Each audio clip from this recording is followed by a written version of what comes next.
The horrific top story that we've been covering all morning of 2 children dead and at least 17 more people hurt after a gunman opened fire during a back-to-school mass at a Catholic school in Minneapolis. So Health and Human Services Secretary RFK Jr. joins us now.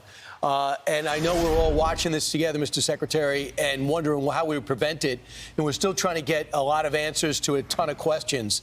But the one thing is clear. You are dealing with a person who's trans, that was transitioning. Are you going to be examining at all some of the drugs that are used in order to make that transition happening, to see if it plays a role? Because we also know there was a trans shooter in the Tennessee situation.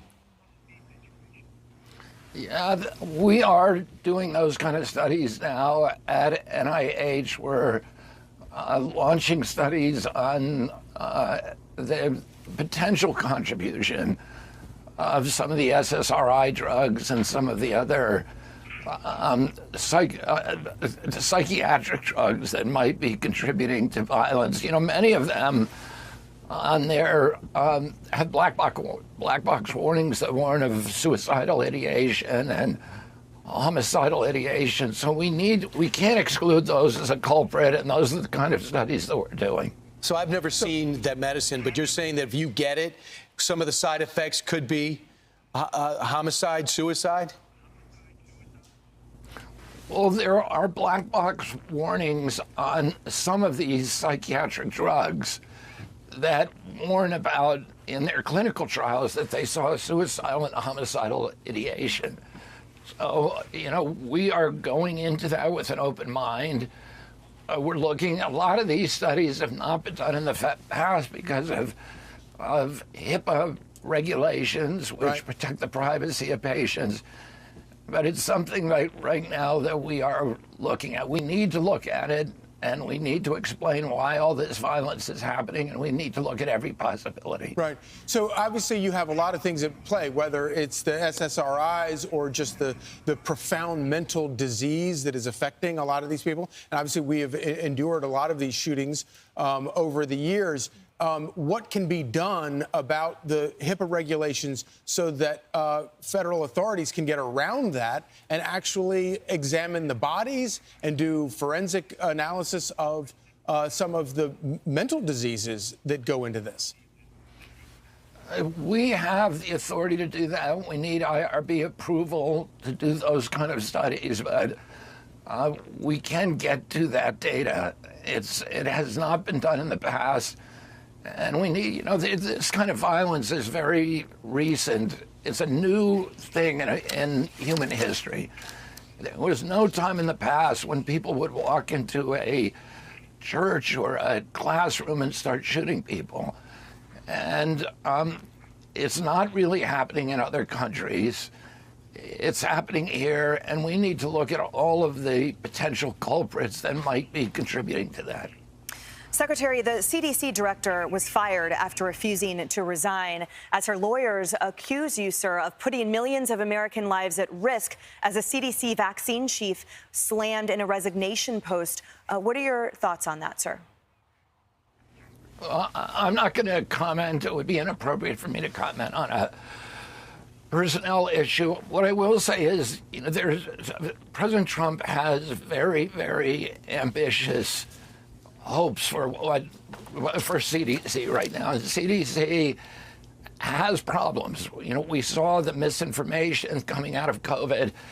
They got the testing wrong. They got the social distancing, the masks, the school closures that did so much harm to the American people.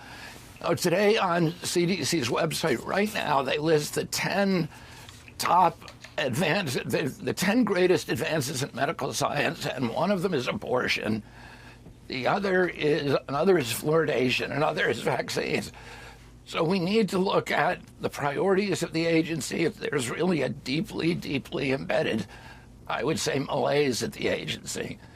And we need strong leadership that will go in there and that will be able to execute on President Trump's broad ambitions.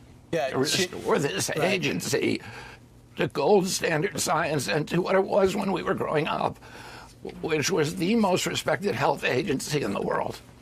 So this is what the attorney said. When CDC Director Susan Menarez refused to rubber stamp unscientific, reckless directives and fire dedicated health experts, she chose to protecting the public over serving a political agenda. For that, she has been targeted. So she says you have a political agenda. Deborah Horry, the chief medical officer, has resigned. The infectious disease director, David Jennings, I think, has resigned as well. Is this something that's caught you by surprise? What's your reaction to people that are getting a little worried? I think that, no, it has not caught us by surprise. Again, I cannot comment on personnel issues, but the agency is in trouble, and we need to fix it, and we are fixing it, and it may be that some people should not be working there anymore. Yeah. Sir, can I ask? Go ahead. What's the biggest challenge that you're facing in implementing Donald Trump's, vision as a mandate by the American people to make the American communities safer and healthier, sir? What's the biggest challenge you face? Well, one of the things that we were going to talk about on this show is our newest initiative to try to get the medical schools to start teaching nutrition. Right now, only about 15% of doctors say that they feel competent to give nutrition advice. 7 out of 10 Americans die from diet-related diseases.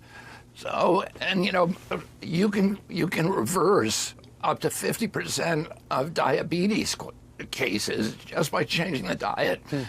And yet we have a medical community that is writing prescriptions largely and doesn't even feel competent. So we've gone to the medical schools. We've gone to the MCAT testing companies, and we've gone to the accreditors and said, we want to see real nutrition classes taught at every medical school in this country. Typically, even medical schools that say that they have nutrition classes or opportunities only give you about 2.5 hours during your entire medical school. Wow. And we want our physicians to be able to give dietary advice and nutrition advice to their patients and not just rely on the pharmaceutical paradigm. It seems like such an obvious answer, maybe the most obvious thing that, what you eat is going to have an effect on your health. Why do you think that medical schools are slow to understand the importance of that? I think a lot of them are catching on. And so we have not encountered a lot of resistance from this. There was some resistance from the accreditors and the testing companies, but I think we are close to reaching an understanding with them. All right. I also know the next month you're going to announce what you think is going to be the cause of autism. And you say there are certain interventions that are causing it. Is there anything else you want to say to the people that are wondering why we're having this blitz of autism in America? I mean, autism rates in 1970 in this country were less than 1 in 10,000. And the biggest epidemiological study in history was done that year in 1970. And it validated and confirmed many other studies, similar studies at the same time. So we've gone to the CDC announcing that 1 in every 31 Americans has autism. It's probably actually worse than that because California, which has the best data collection system, reports that 1 out of every 19 kids now has autism, 1 out of every 12.5 boys. This is a crisis. There is not a single cause. There are many. There's an aggregation of causes. Okay. And we are now developing sufficient evidence to ask for regulatory action on some of those, or at least recommendations. Mr. Secretary, it's an extremely busy day for you. A lot of change going on, and you're also moving at 100 miles an hour, like everybody in the Trump team. Thanks so much for joining us today. Thank Great you, to see you. Thanks for having me.